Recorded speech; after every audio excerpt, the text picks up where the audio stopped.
Okay, people, so we've got the Diddy trial starting. This is day 2 of the trial. Right now, it's just 9:38 Eastern Standard Time here in New York. And I assume things are getting underway for that, for the second day, and some further examination of one of the witnesses from yesterday, which we'll get into for a second.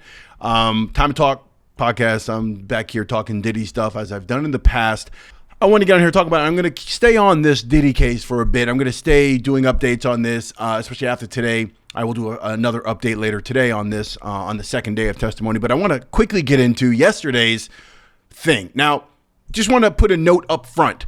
I am not going to sit here and just rattle off all the details and what the prosecution said and the opening statement was this and that. I'm just going to give you small snippets and give you more of my opinion because, if, quite honestly, the value that I think is here, or what should be the value that I'm trying to provide, is more my opinion, my take on things, and how I'm seeing this play out, as opposed to just running down and rambling off the facts. You can probably find all that somewhere else. I will talk about a couple of details and a couple of things that did go on, but more or less, more about how I feel about this. One of the things I want to start with, though, is the obvious absence with this entire case, right? With all the charges that have been brought against him, I want to reiterate that there are multiple victims involved here outside of Cassie Ventura and what we have. I believe we have the anonymous witnesses 1, 2, 3, and 4, who are anonymous, I believe.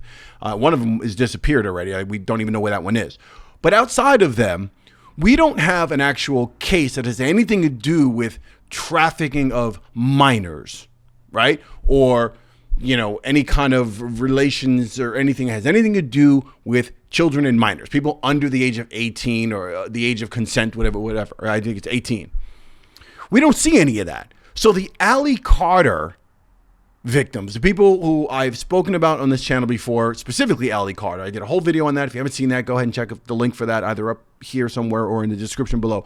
But there were numerous allegations about minors being involved in a lot of these parties, okay? Freak off parties, all these things, S parties, we'll call it. If people are not saying full words on YouTube, I've noticed lately, you can't say certain scandalous words, or words that are not even too scandalous, but I guess from a monetization standpoint, you can't say SE, whatever, you can't say certain things. So just mind you, I'll be using the little acronyms, whatever it is, to describe these things. But there hasn't been any, there's nothing, he's not on trial for anything regarding minors. That never made it into. We got racketeering, you've got the racketeering thing, and you got trafficking, which are the major things, and coercion, prostitution, whatever it is, to engage in prostitution, coercion and stuff like that. But, you know, saying he's got this criminal enterprise, but at not one point is there any mention of the trafficking of minors.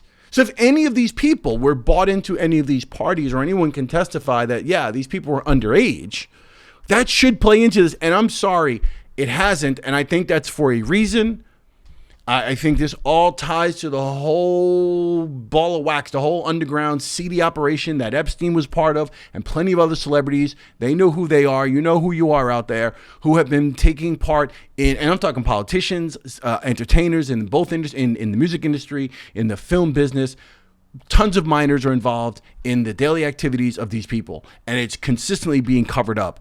And I just find it interesting that there was enough smoke, there were enough allegations out there regarding minors that it never made it so far into the prosecution's case. It hasn't been, it's not one of the charges that he's up for. Anyway, with all that out of the way, I just wanted to bring it up because I want to remind people that there are still people out there that I feel that are not being spoken up for, and are not going to get their day in court. And he's not going to be held accountable for those particular things. And I just find that really disturbing and disgusting on so many levels. Now that I've said that, now I've got that out of the way, let's get into the opening statements, right? So this day, right? You have this cop that was involved in the case, right, at the hotel in California. So you basically have that. He was the director of security. He's now an LAPD cop. He was called on the scene for the Cassie beating that we saw, that videotape evidence that was admitted into this whole case. we saw that come out, and he was questioned about that. He apparently was called on the scene, never called the police. The whole hotel knew about what had happened with the tape and all that stuff, but no one said anything. He never called the police. She was distressed. There was another person on the bed, apparently a guy or whatever, who might have been an escort, from what we can tell. She had a black eye or a purple eye is the way he described it, and Diddy allegedly offered him a bag of cash, and he didn't take it. Well, how do we know he didn't take it? How do we know that? Did he not take it? Did he take it? Like, how do you, and first of all, how do you stay quiet about something like this? I guess it just comes down to hotel management and protocols, and somebody either above him was like, nope, don't say anything, because it's just bad for the hotel. I guess if you out Diddy, one of our major clients, if you go ahead and like rat this guy out, that looks bad for us. But that's just a moral thing. That's just disgusting. All those people should be brought up on charges as far as I'm concerned. But of course, the statute of limitations and all that stuff being what it is, these people will never see any type of justice, including this Israel Flores guy. Anyway.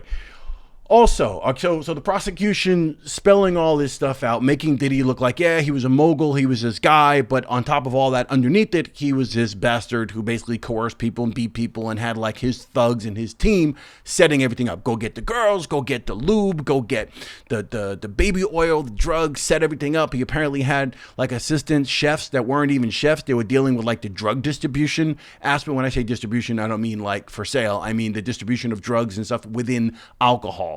And at these parties, and making sure there was enough, I guess, coke or whatever it was that they were doing, and other drugs that were used to, I guess, put women under the influence, and guys, obviously, right? So there's that whole thing, right? Make him look like this guy who participated in all these things, right? But none of it was sex trafficking. None of it, I said the word, none of it was trafficking. None of it was illegal. Right? They're basically saying like, look, this guy was not a great guy, but he didn't do anything illegal. A lot of these people were consensual adults. My take on this, especially after hearing the stuff regarding Cassie, so I might as well just jump to it. But one of the people that were on the thing, Daniel Phillip, this is the second witness called.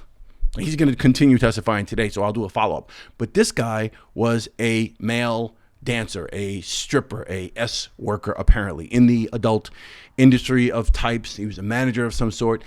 He testifies this whole thing. Again, you've probably heard all this already. He went to the Gramercy Park Hotel and met with Cassie Ventura, Cassie or Cece as she might have been called at the time.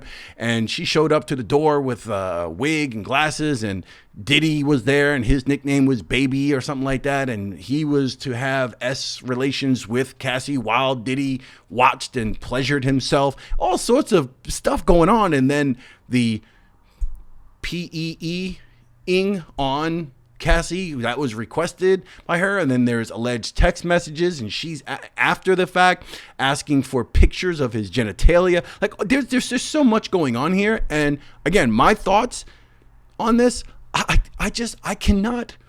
I said it before when the Cassie tape came out. I said that for me was enough to indict, or for me personally, to judge Diddy as this dude who has had it coming to him, right? Like this idea that she was just looking for money and they're all lying and they're just trying to take the black man down. That all went out the window when I saw the blatant disregard he had for human life and for a woman and the way he treated her, right? However, I'm still going to say, I still wonder how the prosecution makes the case as far as from an evidence standpoint. And I'm assuming it has to come from text messages. It has to come from videotapes. There has to be actual evidence of him trafficking or saying, here's money for these people, or like, because that's what makes the actual legal case. As far as all this salacious stuff going on and role playing and these acts with male escorts and stuff with Cassie Ventura, I'm sorry. I'm going to say that I believe she was a willing participant in most of these sexual activities. Right? She was a female, a woman involved in that lifestyle who wanted to be down with this dude who got money, cars. She's part of this. Right? Now, I'm not suggesting that she didn't have her moment and this guy wasn't a bastard to her. I'm just wondering, to what degree could she have walked away? Right? At what point could she have been like, okay, I'm done? Like I just personally think, And I don't think there's anything wrong with saying this. I don't think there's any crime in saying, I'm not even judging the woman. I don't want to get into my own stories. I'm just saying, I personally think she was a freak. And she got involved with another freak, and it got a little maybe too freaky for her, or maybe some of it was good, some of it was bad. Maybe at times she wanted to, at times she didn't want to, but she was part of the lifestyle. There's no question she was part of the lifestyle. That's just my take. And I think plenty of these other people were. I think some people might have been surprised by the lifestyle. Some women might have got involved and be like, oh, we're going to a party? Yeah, sure. Oh, it sounds good to me. And next thing you know, everyone's butt naked, and it's kind of like weird. Like, oh, what's going on here? I'm sure that happened as well. But I think one of the reasons why he was with Cassie for, 10, 11 years is because she was she was down ASS type of woman freak to want to participate in a lot of these things. I just think that his control factor and him not knowing the limits and maybe pushing the limits caused a rift within a relationship. It is what it is. I think she was a willing adult participant. She was an adult. This is not a little girl who didn't know better. And she was involved with a dude who was a bit sexual, as I'm using the word, hopefully I don't get demonetized for that, but she was involved with a dude who was like wild like that. And she was part of that wildness too. Plenty of these people, I'm sorry, people, gonna have to deal with the fact that there were plenty of women and men who were down ass and knew what they were doing and were hanging out. They were either hanging out because they wanted to, just because they were like down with some freaky stuff, or because they were trying to get something out of it. They wanted to be invited to those parties. They wanted to be in those rooms. They wanted to get wild. They wanted to be involved with people. This is not all every single person was a victim and he basically beat everyone into having people pee on. I'm sorry. You either kind of like, she requested that from the testimony of this guy. Now, of course, prosecution is going to try to break this guy down, his credibility being in that industry, and the testimony being back from, I guess it was 2013 to 14 is when these alleged events took place at the Gramercy Hotel. It also took place at Cassie's apartment, took place at Diddy's residences and stuff in the city. So they're going to try to question whether or not this guy is reliable and what he's saying, his testimony, because it was such a long time ago. So, they're going to try to, being that long ago, he's not going to have consistent answers. He should, but they're asking about the dimensions of the room and where is Diddy standing and blah, blah, blah, and who did what first and describing all these acts. I'm not going to get into all of it, but they're going to try to break this guy down. And what's interesting is they're going to have to do the same thing with the women who come up too, right? The women are going to get equally as, boiled on the stand as this guy did. And people are going to argue whether or not that's fair or not fair. They're using prosecution. They started with Garagos, Tenny Garagos, right, to do the actual opening statement, using a woman to start this whole thing, to build up that case, and using the beating tape to see that, in the hotel is a great way to start this, because you're starting and putting in the jury's mind, look at this, like, get a sense of this guy. This is who we're dealing with. And now it's just going to come down to breaking down all the witnesses, and the defense is going to try to mess with his credibility and be like, yeah, this guy, blah, blah, blah, blah, blah, whatever. We can't take a word he says. It's a mess. I just think that there's also this other girl named Mia who worked for Diddy, and she was assaulted by him. And there, we got the other victims, the Jane victim, and you've got all these different people.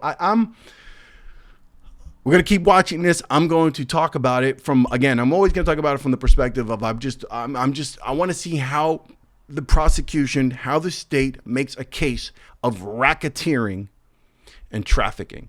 There's going to have to be evidence that suggests, or actually is clear, not suggest, that he gave money to people to do X, Y, Z. Now, mind you, it came up already that he gave money, but it was it was for their experience and their time. It was a clever way of describing prostitution, paying for a prostitute, right? So no, I'm not paying you for sex. I'm paying you for your time and experience. Very interesting. They're going to have to make the case that racketeering as a business and, moving people and paying money to have people move, like, that's going to be just really tough. And it's also going to depend on how sloppy Diddy was or wasn't in terms of the team around him and who was actually doing the financial transactions, who had money waiting for the women and the men that were going to be participating in these parties, how these contracts negotiated verbally, who did what, who said what, are there text messages, are there emails, is there any kind of receipts for this stuff? And that's what it's going to come down to. Otherwise, this is going to be a whole lot of salacious stuff about a guy who's basically a freak and had a bunch of parties with a bunch of celebrities and a bunch of random people who a lot of them wanted to be there. A lot of them were down ass. A lot of them were adult enough to know what they were doing. But there is a side of this case where he was also a bastard and also an intimidating force and figure that threatened a lot of people or caused them harm in terms of like, okay, they want to be there. They don't want to lose their meal ticket, so they're going to just accept and take what Diddy did to them. Doesn't say that they're not victims to some degree. And he's a bastard. He was like the king. He called himself a king, and he wanted to be known as the king around them. And he had all these people working for him and handling the room and doing all this stuff for him. Is what it is. But I'm telling you, a lot of these people were consensual adults, and the defense is going to continue with that narrative, and it's a good narrative because I'm telling you. Anyway, I'll do another update on this Time to Talk podcast. If you haven't subscribed.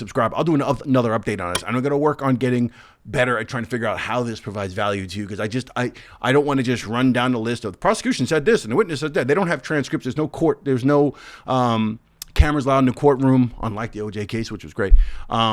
And they don't even have transcripts available. So we kind of just have to wing it and go by different sources and try to, parse things together. But I'd rather just give you my opinion on hearing that testimony and hearing these things and telling you what I think. Anyway, if you haven't subscribe, like the video on the way out, and I'll see you on the next one. I'll do an update for day 2, and we'll see how this goes. Peace.